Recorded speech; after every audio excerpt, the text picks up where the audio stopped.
Inventory জিনিসপত্র, ঠিক আছে, ইনভেন্টরি জিনিসপত্র চুক্তিপত্র কেনার জন্য এগ্রিমেন্ট করে আমাকে 25 লক্ষ 15 লক্ষ টাকা টোটাল 40 লক্ষ টাকার দুটো চেক দিয়েছে। 55 লক্ষ টাকা হওয়ার জন্য আরেকটা চেক বাকি ছিল, ওই চেকটা সে ইচ্ছে করে ভুল করছে, ভুল করে বলে এই চেকটা আমি পরবর্তীতে দেবো, এই দুটো চেক পাস করে দিই, সময় যখন আসে 3 কিস্তিতে আমাকে টাকা দেওয়ার কথা। তখন আমাকে সে একটা চেক দুটো চেক দিয়েছে, আরেকটা চেক সে পরবর্তীতে দিব বলে দেয় নাই। একটা মিডল টার্ম এসে ববিকে 10 তারিখে রেস্টুরেন্টে দেখাবো বলে আমার সাথে এগ্রিমেন্ট করে একটা চাবিটা নেন 1 ঘন্টার জন্য বলে, পরবর্তীতে আমি একটু কাজের ব্যস্ততা থাকেন, আপনি রেস্টুরেন্টে দেখেন, আমি এসে চাবিটা আপনার থেকে নিয়ে যাব। পরে সেখানে আমি চাবি চাইছি, আমাকে কোনো চাবি দেয় না। সে বলে যে ঈদের পরে দিব, রেস্টুরেন্ট আমি নিয়ে নিতেছি, আমার কাছে থাক, আপনাকে আমি চেক পাস করাই দিব। চেক পাস করাই দিব বলে 21 তারিখে এপ্রিলের চেক পাস করার ডেট ছিল, কোনো চেক পাস করা নাই। 15 লাখ টাকার একটা চেক, 25 লক্ষ টাকা, কোনো চেকই পাস করা নেই। এভাবে যাইতে যাইতে মে মাসের 9 তারিখ পর্যন্ত গেছে, কোনো টাকা আমাকে দেয় নাই। পরবর্তীতে সে যখন টাকা দিচ্ছে না, আমার রেস্টুরেন্টে চাবিয়ে দিচ্ছেন, আমিও তার কাছ থেকে যখন চাবি চাই, সে আমাকে বলে আমি আপনাকে 10 লক্ষ টাকা ক্যাশ দিয়েছি, 5 লাখ টাকা ও ক্যাশ দিয়েছে, টোটাল 15 লক্ষ টাকা, 10 লক্ষ টাকার ডকুমেন্ট আছে আর 5 লাখ টাকার কোনো ডকুমেন্ট নাই। কথাটা বুঝেন, যদি 10 লক্ষ টাকা সে আমাকে ক্যাশ দিয়েছে, যে কথাটা বলছে সেই কথাটা সে উল্লেখ করছে একটা আমার রেস্টুরেন্টের জিনিসপত্র ওখানে ছিল, রেস্টুরেন্ট যখন বুঝাই দিই না, আমার রেস্টুরেন্টের প্যাডের মধ্যে সে লিখে নিজের হাতে নিজের ইচ্ছা মতো 9 তারিখে সে ডেটে সে আমাকে 10 লক্ষ টাকার ক্যাশ দিয়েছে বলছে এপ্রিলের। আমার সাথে এগ্রিমেন্ট হয়েছে এপ্রিলের 10 তারিখ। যদি সে আমাকে 10 লক্ষ টাকা এপ্রিলের 9 তারিখে দিয়ে থাকে, তাহলে এপ্রিলের 10 তারিখে এগ্রিমেন্টে 55 লক্ষ টাকা থেকে 10 লক্ষ টাকা যে টাকা পরিশোধ করছে ওই টাকা বাদ যাবে না? আপনারা কি বলেন? কোনো একটা এগ্রিমেন্ট হলে আমি যদি কোনো টাকা পরিশোধ করি, ওই টাকা বাদ দিয়ে বাকি টাকা এগ্রিমেন্টে উল্লেখ হবে। এগ্রিমেন্টে ওরকম কোনো কথা উল্লেখ নাই।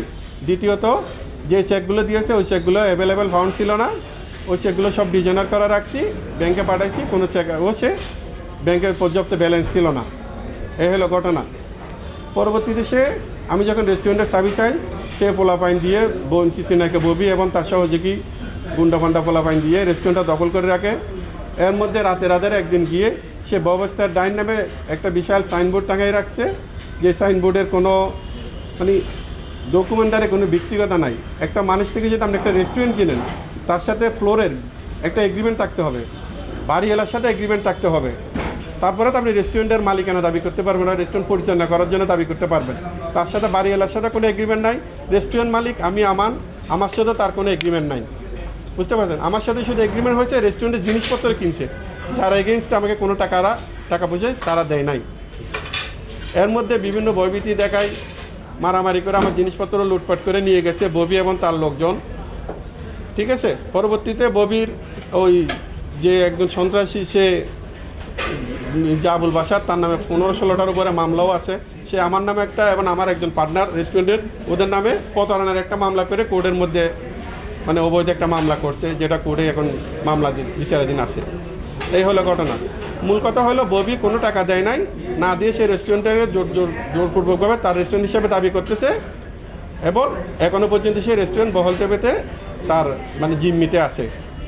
এই হলো ঘটনা। হ্যাঁ, আমার লোক গিয়ে ওদের লোক মারছে, সেটা ববিকে প্রমাণ করতে বলেন।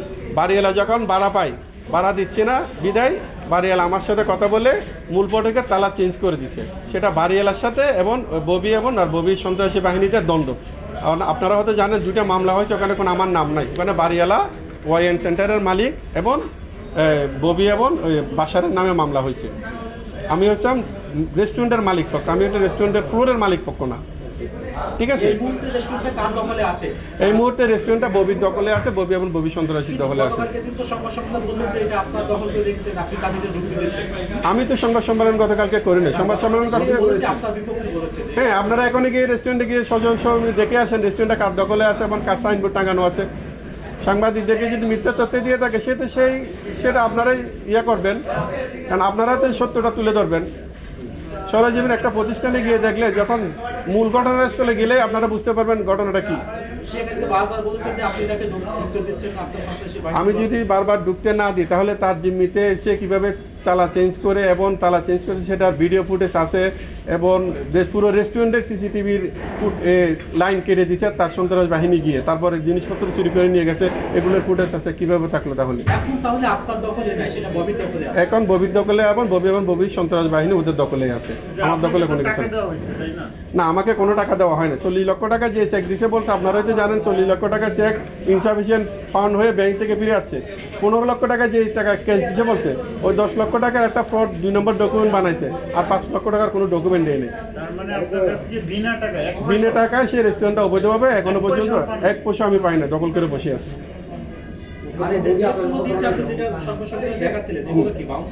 হ্যাঁ, এই চেকগুলো বাউন্স হয়েছে। এটা ববির পার্টনার মির্জা আবুল বাশার বিটিএল গ্রুপের নামে ওখান থেকে চেকগুলো আসছে, যেটা হলো ওদের একটা বলতে আপনারাই ভালো বলতে পারেন, সত্যটা যাচাই করলে আপনারাই এটার রেজাল্ট আপনারাই প্রকাশ করবেন।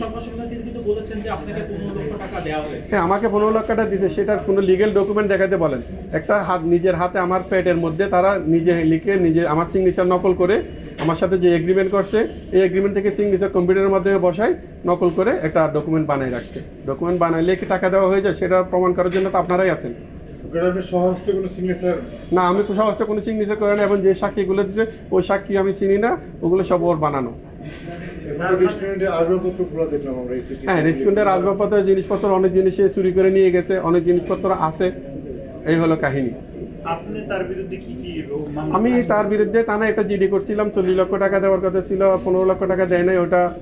ওইটা সব মিলে 55 লক্ষ টাকা পাওয়ার জন্য থানায় জিডি এখনও করা আছে তার নামে, কিন্তু সে কোনো টাকা পয়সা দেয় নাই। থানায় যাবে বলে বিভিন্ন অজুহাত দেখায়, সে ঢাকার বাইরে এখানে বলে থানায় যায় নাই। থানার এসআই সালমান আছে, আপনারা জিজ্ঞেস করতে পারেন, আমার জিডি এগেইনস্টে সালমানকে জিজ্ঞেস করতে পারেন, সত্য ঘটনার ওখান থেকে জানতে পারেন। আপনি যে বলছেন যে অবৈধভাবে সে দখল করে আছে, আপনি অবৈধভাবে সে আপনাকে যে উচ্ছেদ করে দখল করে আছে, এই প্রসঙ্গে আপনি আইনগতভাবে কী ব্যবস্থা নেন? হ্যাঁ, আইনগতভাবে এখন আমার অবৈধভাবে দখল করেছে, আমার সাথে যে এগ্রিমেন্ট করেছে, আমার সাথে কোনো টাকা পয়সা না দিয়ে সে দখল করে আছে। সে যদি রেস্টুরেন্ট কিনেই থাকে বা রেস্টুরেন্ট তার দখলে আছে, তার নিজের রেস্টুরেন্ট, তাকে বলেন কোনো ডকুমেন্ট দেখাতে কি বাড়িওয়ালার সাথে কোনো এগ্রিমেন্ট। আপনি প্রশাসনিক কোন ব্যবস্থা নিয়েছেন? এই ব্যাপারটা হচ্ছে যে রেস্টুরেন্টের জিনিসপত্র কিনছে, যার এগেনস্ট আমাকে টাকা দেওয়ার কথা দেখে ওইটা আমি প্রশাসনকে দেখাইছি, ওটা আপনারা সাংবাদিকদেরকেও দেখাইছি। রেস্টুরেন্টের জিনিসপত্র কিনছে, যার এগেনস্ট আমাকে টাকা দিবে। আমি আপনাকে বুঝাতে পারি, আপনি কি মামলা করবেন, তার বিরুদ্ধে পদক্ষেপ নেবেন কিনা? হ্যাঁ, একটু মানে আপনি যে বলছেন যে সে এখন জোরজবরদস্ত করে আপনার রেস্টুরেন্ট দখল করে আছে, সে যেহেতু আপনাকে জোরজবরদস্ত করে দখল করে আছে, এখন আপনি আইনগতভাবে কোনো ব্যবস্থা এই পর্যন্ত নিয়েছেন কি? আইনগতভাবে এই পর্যন্ত নিয়ে না, শুধু আমি জিডি করে রাখছি। পরবর্তীতে আজকের পর থেকে আইনগতভাবে ব্যবস্থা নিব। এটা কতদিন ধরে হচ্ছে? এটা এপ্রিলের 10 তারিখ থেকে, এপ্রিলের 10 তারিখ থেকে এখন পর্যন্ত। আমার সাথে পরিচয়, আমার বনানীতে রেস্টুরেন্ট ছিল, ওই মারফতে 2017 থেকে আমার রেস্টুরেন্ট বনানীতে। আমার সাথে 3-4 বছরের পরিচয় হলো বাশারের সাথে। ববিকে আমি চিনিও না, ববির সাথে কোনো এগ্রিমেন্ট নাই, আমার সাথে ববির কোনো এগ্রিমেন্ট হয় নাই। ববি তার নিজের নামে রেস্টুরেন্ট দাবি করে। ববি যে বাশারের মাধ্যমে ইনভলভ হয়েছে, বাশারের পার্টনার নাকি ববি, হ্যাঁ, ববি নাকি বাশারের পার্টনার, এটা তাদের ইন্টারনাল ব্যাপার। আমার সাথে তো ববির কোনো এগ্রিমেন্ট নাই, কোনো কিছু দেখাতে পারবে না, কোনো লেনদেনের কোনো কিছু দেখাতে পারবে না, কোনো এগ্রিমেন্টের কোনো কিছু দেখাতে পারবে না। কিন্তু আমার রেস্টুরেন্টটা এখন দখল করে ববি তার নিজের রেস্টুরেন্ট বলে আপনাদেরকে সেরা সংবাদ সম্মেলনে অলরেডি ঘোষণা করে দিছে। তাহলে হ্যাঁ, নিজের নামও বলে দিছে, সাইনবোর্ড টাঙাই দিছে। এখন ববিকে আপনারা জিজ্ঞেস করেন, আপনার নিজের রেস্টুরেন্ট, আপনার ডকুমেন্টপত্র দেখান। রেস্টুরেন্ট যে কারো কাছ থেকে কিনছেন বা রেস্টুরেন্টটা আপনি বাড়িওয়ালার সাথে থেকে এগ্রিমেন্ট করছেন, কোনো কিছু দেখাতে পারেন। যদি পেপারস দেখাতে বলে তাহলে সেটা আপনারাই বিচার করবেন। আর পেপারস দেখাতে না পারলে আমার পেপারস নিয়ে আপনারাই কোনটা সত্য কোনটা মিথ্যা সেটা প্রমাণ করবেন। আমার তো 1,20 লাখ টাকার মতো আমার রেস্টুরেন্টে ইনভেন্টারি এবং মানে ইন্টেরিয়র তিনটে খরচ হচ্ছে। ওই রেস্টুরেন্ট আমি ক্ষতিগ্রস্ত হয়ে 55 লক্ষ টাকা বিক্রি করে দিয়েছি 1 বছর পরিচালনা করার পর। আমি যখন পোষাইতে পারতেছি না বিজনেস, তো আমি তো ফুল গেলে 1,20 লাখ টাকা ক্ষতিগ্রস্ত। তার মধ্যে যা পাইতাম ওটাই আমার হতে বেনিফিট ছিল। এখন এই টাকাটাও ক্ষতিগ্রস্ত। তার মধ্যে যখন ভাড়া চলতেছে, ভাড়াটা বাড়িওয়ালা আমার কাছ থেকে চাচ্ছে এপ্রিল থেকে জুন পর্যন্ত 3 মাসের ভাড়া অলমোস্ট 10 লক্ষ টাকা। বাড়িওয়ালা হেল্প করতেছে। বাড়িওয়ালা এখন তো আমরা ওকে ঢুকাইছি, আমি বাড়িওয়ালা তো আর ওনাকে চিনে না, ওনাদের সাথে হয়তো পরিচয় করাই দিছি। কিন্তু বাড়িওয়ালার সামনে গিয়ে ওনারা এগ্রিমেন্ট করার কথা ছিল বা আমাদেরকে টাকা দিবে বলছে, মৌখিকভাবে বলে আসছে। পরবর্তীতে কোনো টাকা না দিয়ে তারা প্রতারণার পাত পাচ্ছে।